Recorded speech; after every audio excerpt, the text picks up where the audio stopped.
talk a little bit about, right, so let's talk about what your next point was, because I want to hear your next point. Robert Kiyosaki, this man must be, he'll have to go down as one of the greatest frauds in the history of the world. This is a man who you only have to look up his Wikipedia page to see that he's a crook. You only have to look at the man's history or some of the things he predicts, and you said that he's not a financial genius or a financial guru, as he's pretending to be. And I found on YouTube, this is the most extraordinary piece of footage I think I've ever found. It's Robert Kiyosaki at an Amway event telling the crowd that he wrote a book.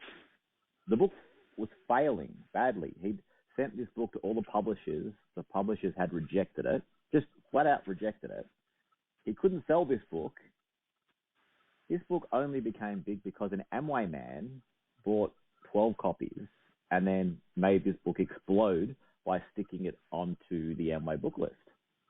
This man literally is a creation of the Amway Corporation. And the other thing that made him explode was the fact that Amway made him a bestseller, and then Oprah Winfrey, amazingly, bizarrely, did no research and stuck the man onto Oprah. For those of you who are too young, Oprah Winfrey was the highest paid person in television worldwide. She got Robert Kiyosaki on, and Robert Kiyosaki told the audience and millions of people watching that doing multi-level marketing was a good idea. You talk about a lack of research. This has got to be Oprah Winfrey's most shameful moment. Promoting Robert Kiyosaki as a financial guru on television, when after he's just been rejected by every single book publisher and only became a bestseller because Amway promoted his books. Hey, can you guys play that footage? It's the most extraordinary footage I've ever seen. See, we told you we like you. Oh, is he playing it? I'm not. I don't hear. I'm hoping you guys can play it. Oh, okay, I hear an echo. Can you guys please play it? Because it's just the most extraordinary footage I've ever seen. It's an admission. There's an echo. That the man's a fraud. Yeah. So hold on one second, Glenn. There's an echo coming in from something. Maybe you pushed a button or something. But the reality is you make a good point.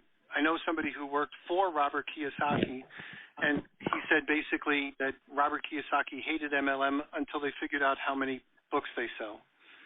So Robert Kiyosaki loves the MLM industry because he basically made it part of his platform. So it might have started with Amway, but the whole MLM world loves cash flow quadrant. So they basically put up a guy who named his book that he couldn't sell, Rich Dad, Poor Dad, the one about either the real or the fake father.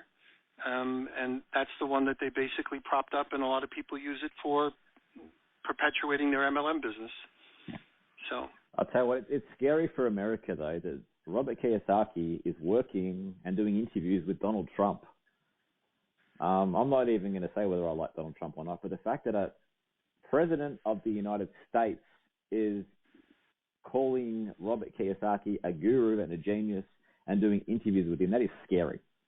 One of the most powerful men in the world. They're business partners together, and they were with MLM, and they were doing with ACN. So in April of 1997, I printed 1,000 copies of this book, thinking, okay, my rich dad has given me all this information. I wrote it up. I'm going to hand it back. I created my board game Cash. And anybody who wants to hear about it can hear about it. But if nobody wants to hear about it, fine. I've done my job. I reported what I learned. I put down in writing what I had learned. And I was going to move on.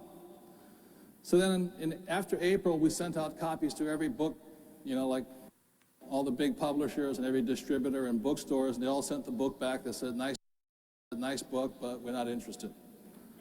So after about 3 months, I still had 1,000 copies of this book. And nobody wanted the thing. So I called my friend up in Austin, Texas, and I said, hey, Keith, you have this car washes. Would you mind putting some of my books in your car wash? And he said, we don't sell books in car washes. And I said, yeah, well, that's why I want to put them there, because it'll be the only book in the whole place.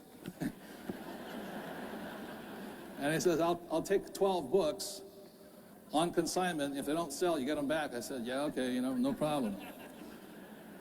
And this is a true story. This is how Rich Dad Poor Dad got started. So I shipped him 12 books. I called him a week later. He says, they're still here. He says, right by my cash register. Nobody wants them. I said, okay, well, that's fine. Keep them there. And then he called me up and he said, hey, guess what? About 2 weeks later, all the books are gone. I said, really? You want some more? He goes, no. You know?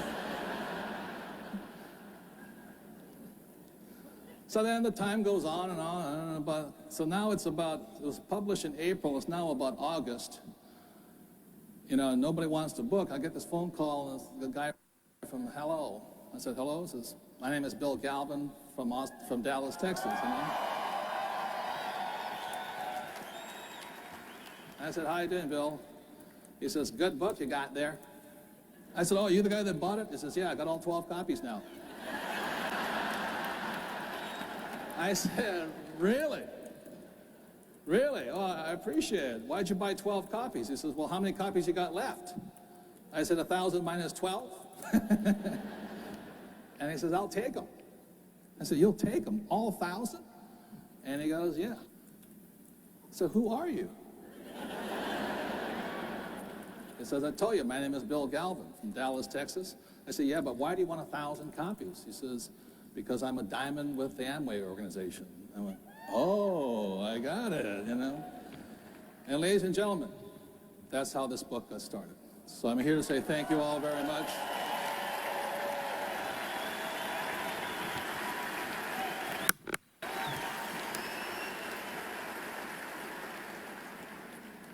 And the book then spread by word of mouth.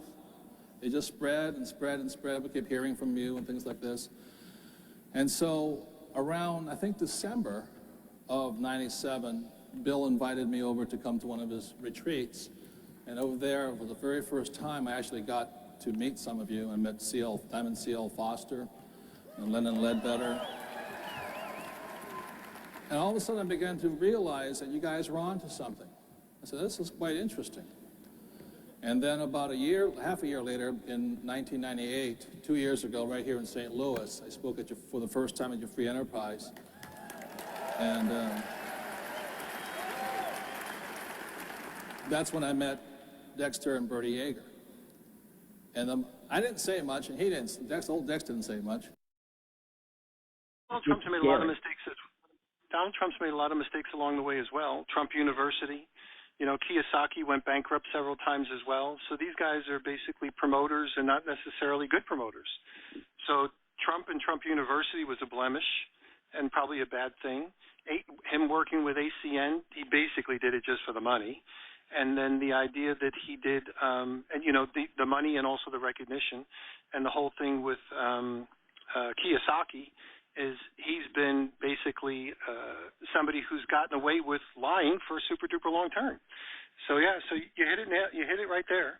And you know, as far as Fitzpatrick is concerned, we can't play it here because we'd have to have it uploaded first before we could play it. But if you send me the audio clip the next time you're on, I'll play it for you. We can't do it because it just doesn't sound good coming through your speakers unless you have a really good connection, and I'm not sure if you have a really good connection, so sorry about that. But I don't want to run out of time, so we got about 15 minutes, and you made a very valid point. Yeah. Well, when I upload to my channel, what is your thoughts about Fitzpatrick?